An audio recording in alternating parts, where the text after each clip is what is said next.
Hello all, this is the assembly instructions for the vehicle for the Beat the Wind project for the group Project Homies. We're going to start out with general information. So here we have all of our parts for the assembly. We have a part list here. This is going to be everything you need to assemble the vehicle.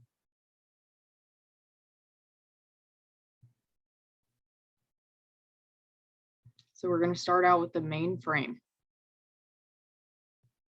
This section is going to provide a general walkthrough of assembling the vehicle. The first step is what we're going to do. We're going to press in one bearing on each side of the front axle frame. Second step, we're going to press in one bearing for each of the two back wheels and add rubber bands on the outside of the wheels to add grip.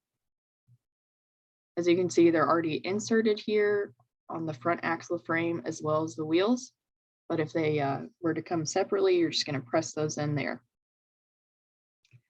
Next step is we're going to insert the rear axle rod into the bottom hole of the rear frame. This ensures that the two protruding sides are of equal length.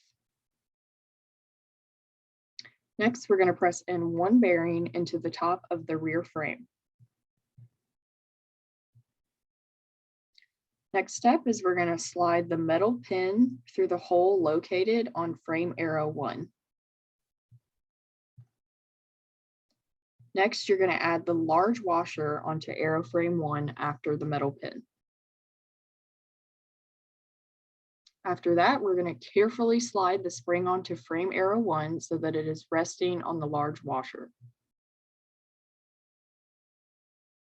After that step's completed, we're going to insert the frame arrow 1 into the bottom right hold of the rear frame. This ensures that the arrow is inserted in the side of the rear frame where the bearing is not visible.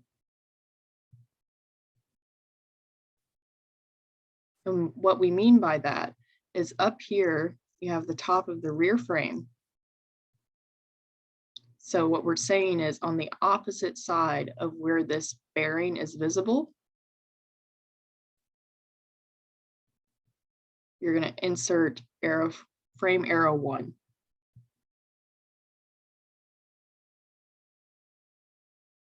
As you can see here, you can't see the bearing, but on the opposite side you can. Next, we're going to add the small washer onto the adjustment screw.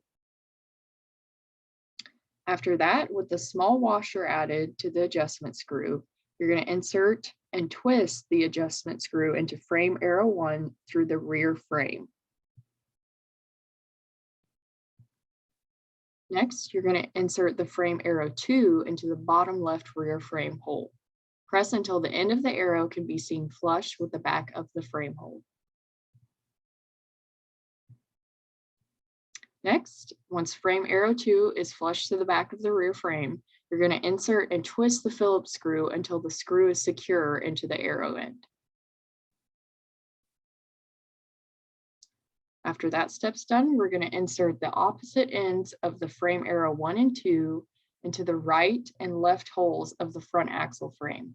Be sure to check that the side the frame arrows are inserted into includes the drive shaft support hole.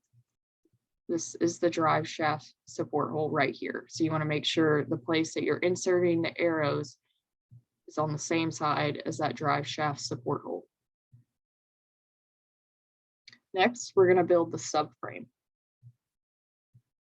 First step of that is sliding one spacer on each end of the protruding rear axle rod as seen here. Next, you're going to add the rear wheels after the spacers onto the rear axle rod. Then you're going to press on one press nut to each side of the rear axle rod to secure the rear wheels to the rear frame. So this is one of your press nuts here. You can't see the other one, but you're going to slide the other press nut on the other side of this wheel.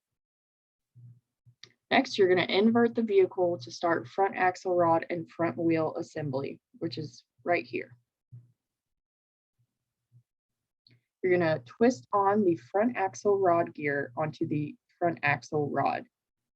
So this is the gear and this is the front axle rod.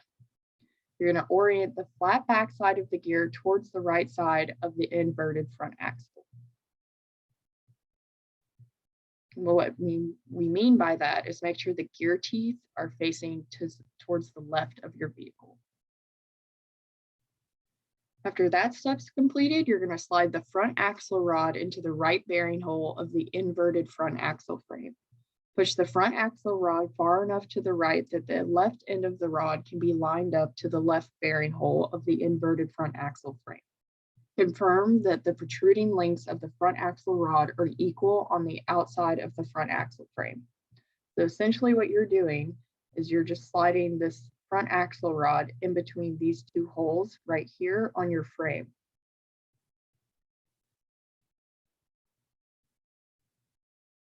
Next, you're going to twist the front wheels onto the two protruding ends of the front axle rod.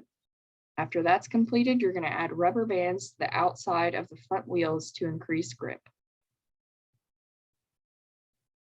Next, you're going to flip the vehicle back upright once the front axle rods and wheels are secured, and then you're going to insert the drive shaft arrow into the bearing hole of the rear frame.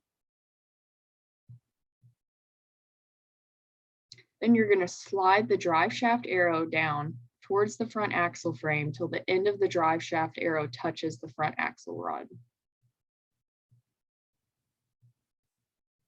Next, you're going to press in the metal drive shaft sleeve into the hole on the drive shaft support. Once the drive shaft support is attached to the drive shaft, slide the drive shaft back to the front axle rod.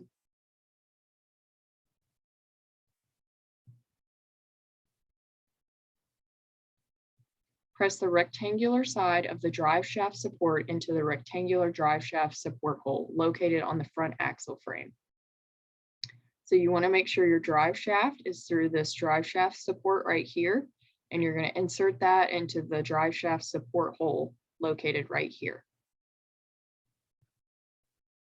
Next, you're going to invert the vehicle and twist on the drive shaft gear onto the supported end of the drive shaft. So you just completed this step right here, and what you want to do is you want to add this gear.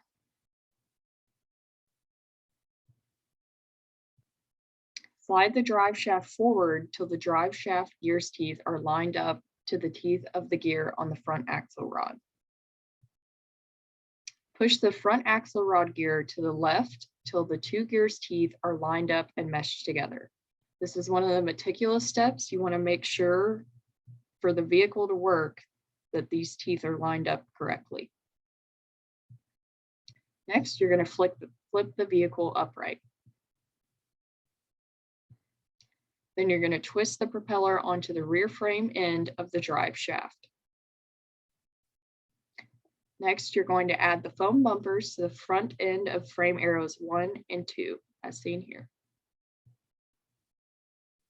Lay the restraint bar horizontally onto the middle of frame arrow 1 and 2. This is your restraint bar right here, and this is frame arrow 1 and 2. Next, you're going to use small zip ties to secure the restraint bar to frame arrow 1 and 2. There's 4 small holes on the restraint bar, and what you're going to do is you're going to feed the small zip ties through the bar and attach the bar to the frame arrows. Once the restraint bar is secured, the vehicle is fully assembled. Before use, calibration of the vehicle drift should be done to ensure the vehicle achieves a straight line path. Calibration can be done by turning the adjustment screw clockwise to turn the vehicle left or counterclockwise to turn the vehicle right. Once you've completed all of those steps, your assembly is done and the vehicle is complete. This here should be your final product.